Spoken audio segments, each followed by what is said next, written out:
Senator from Texas.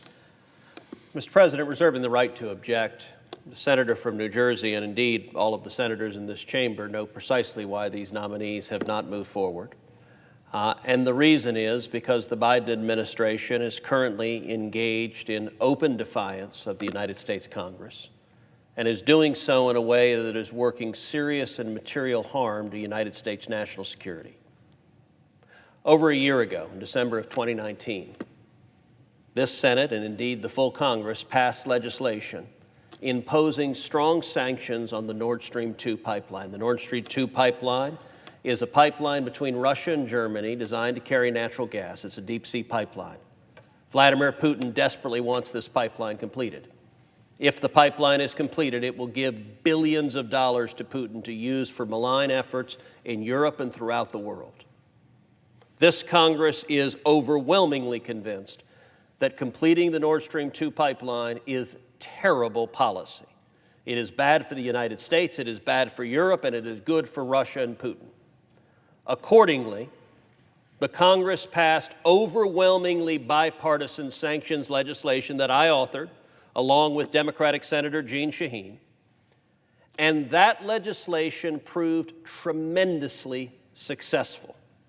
How successful was it? When the President signed it into law, if my memory serves correctly, at 7 p.m. on a Thursday, construction on the pipeline halted at 6:45 p.m. on that Thursday. 15 minutes before the sanctions went into law, they ceased building the pipeline.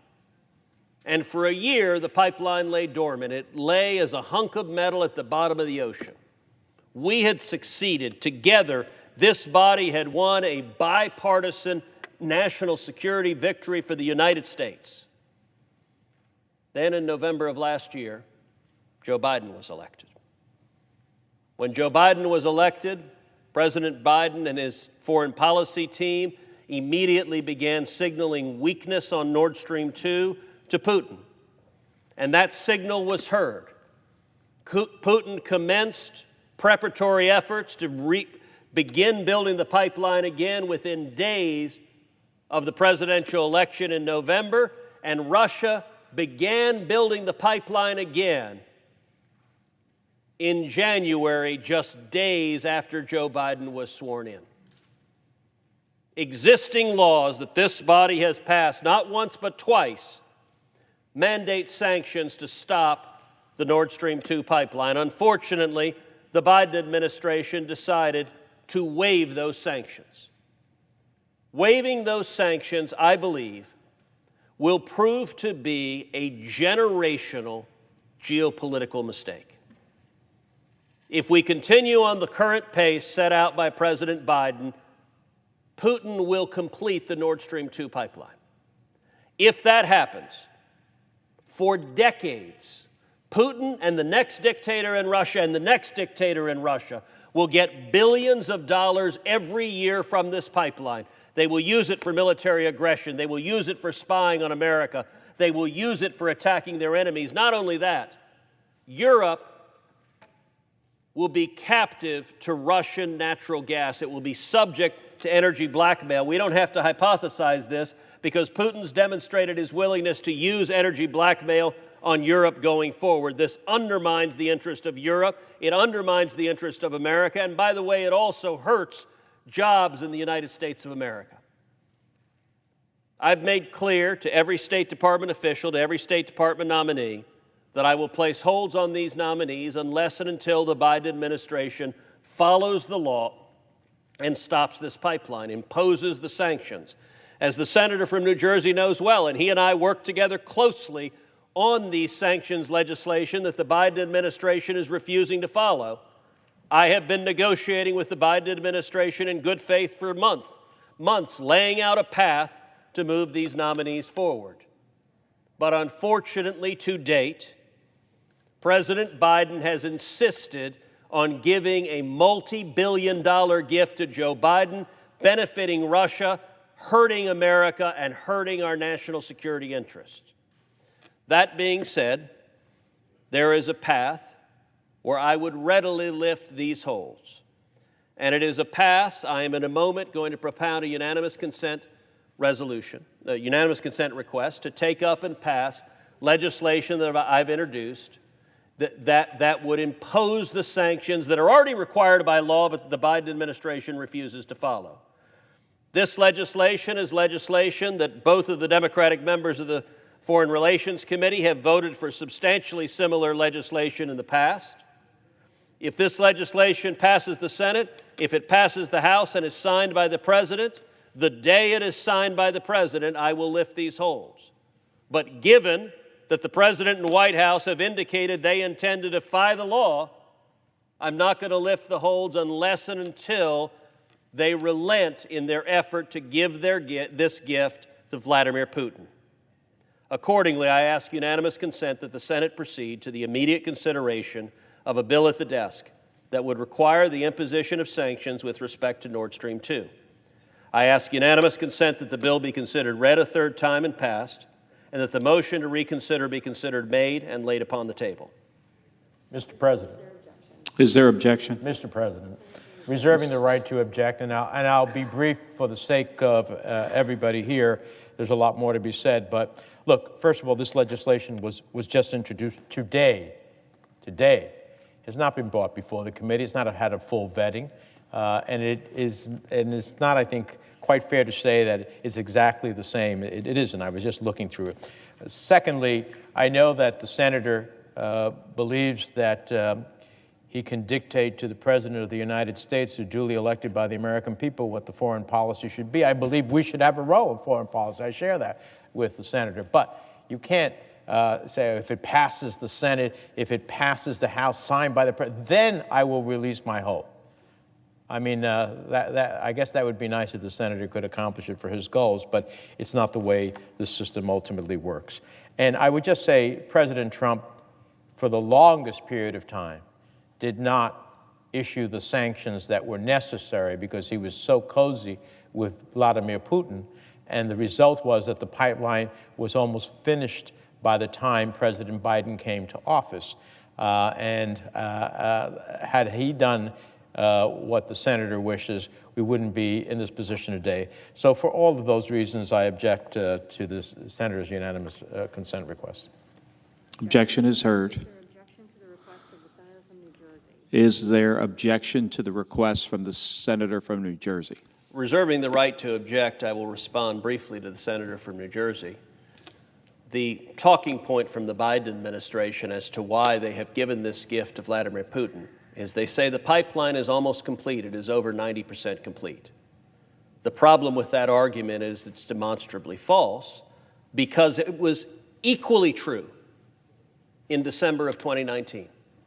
In December of 2019, the pipeline was over 90% true. And indeed, at that time, there was a massive Russian disinformation campaign throughout Europe where the Russian government was putting out, these sanctions will never pass, and if they pass, they will never work. Why?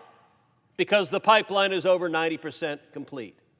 Well, Mr. President, a pipeline that is 90% complete is a pipeline that is 0% complete. Until it is 100% complete, it transmits zero natural gas. The pipeline doesn't work until you finish it. And that Russian disinformation we discovered the day this sanction legislation was signed was exactly that, was utterly false nonsense. Why?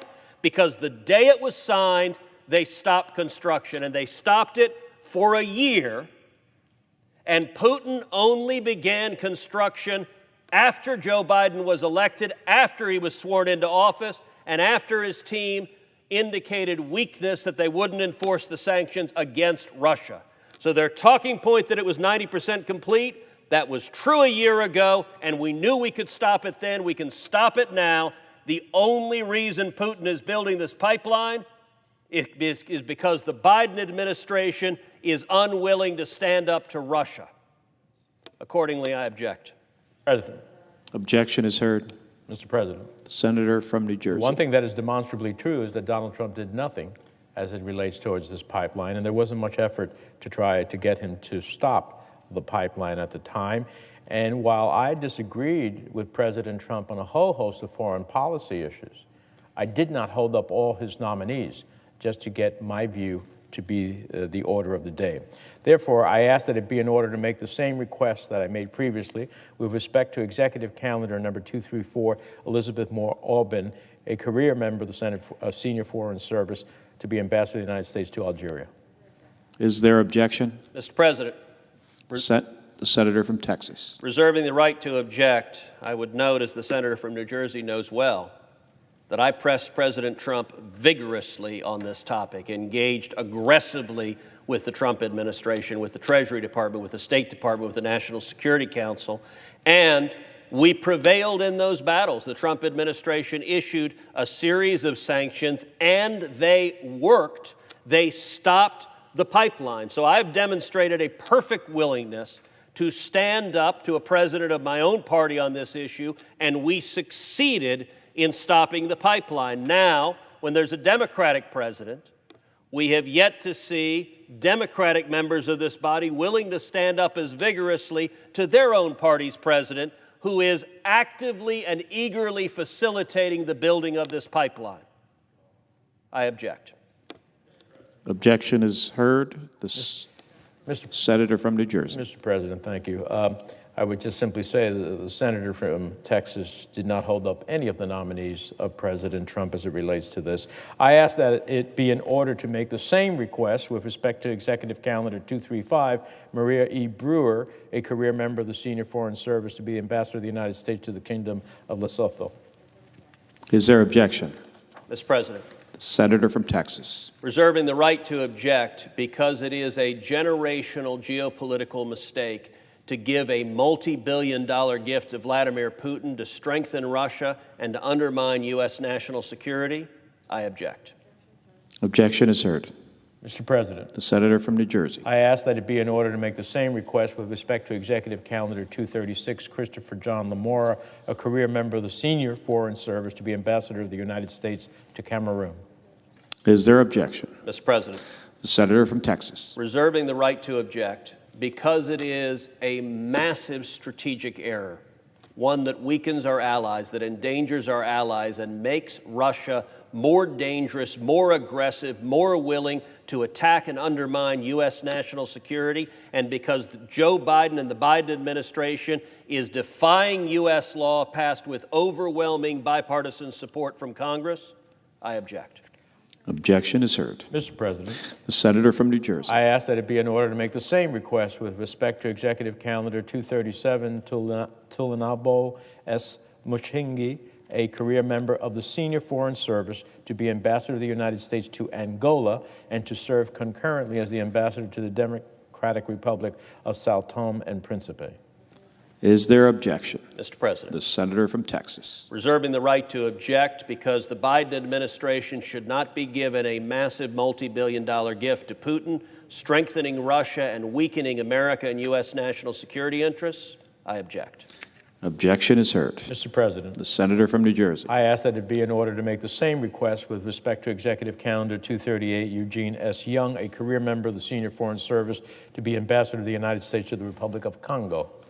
Is there objection? Mr. President, The senator from Texas. reserving the right to object because I think it is a generational mistake, one that will harm U.S. national security interests, will endanger U.S. servicemen and women, will weaken America, will weaken our allies, and will strengthen our enemies and our adversaries.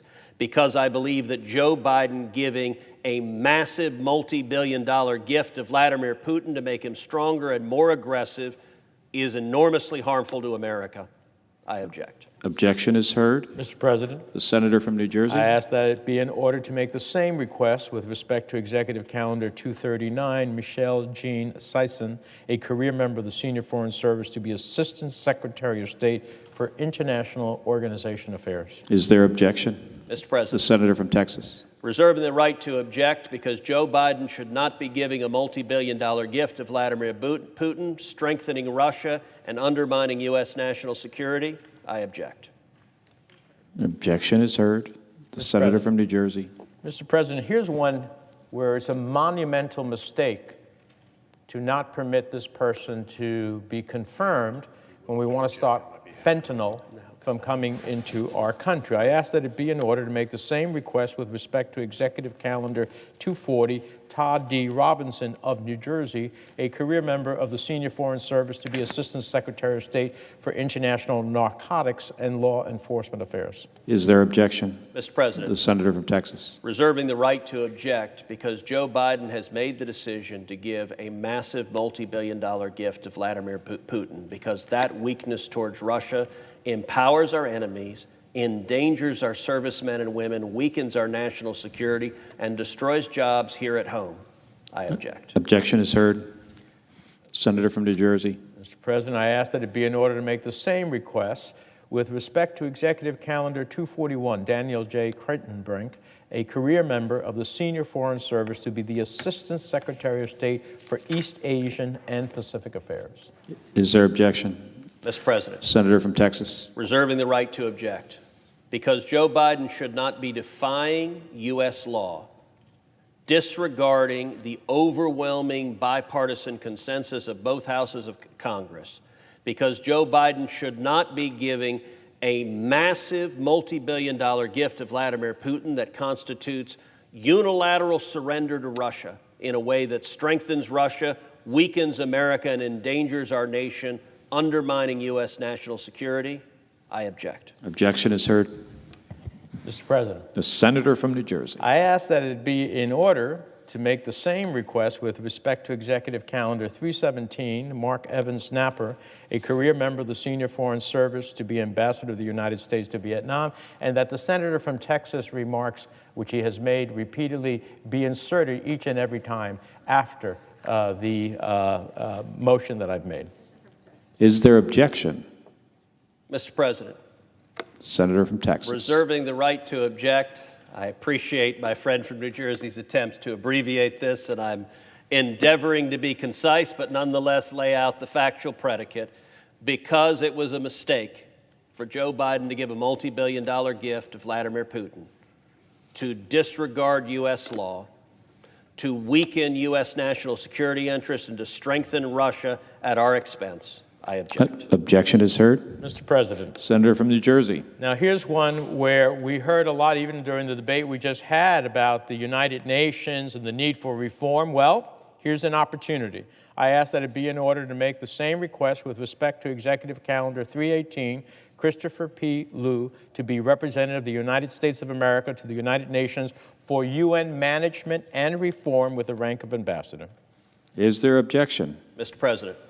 The senator from Texas. Reserving the right to object because Joe Biden's giving a multi-billion-dollar gift to Vladimir Putin in defiance of U.S. law, in contravention of the overwhelming bipartisan consensus of Congress, hurts America, strengthens Russia, and endangers the people of this nation. I object. Objection is heard. Mr. President, I ask that it be in order to make the same request with respect to Executive Calendar 319, Christopher P. Liu, to be an alternate representative of the United States of America to the sessions of the General Assembly of the United Nations. Is there objection? Mr. President. The senator from Texas. Reserving my right to object because Joe Biden's giving a multi-billion-dollar gift to Vladimir Putin weakens America, strengthens Russia, and endangers our national security. I object. Objection is heard. Mr. President, I ask that it be in order to make the same request with respect to Executive Calendar 320, Rufus Gifford, to be the Chief of Protocol with the rank of ambassador. Is there objection? Mr. President. The senator from Texas. Reserving the right to object because it is a generational geopolitical mistake for Joe Biden to give a multi-billion-dollar gift to Vladimir Putin, because that mistake weakens America, strengthens Russia, and endangers our national security. I object. Objection is heard.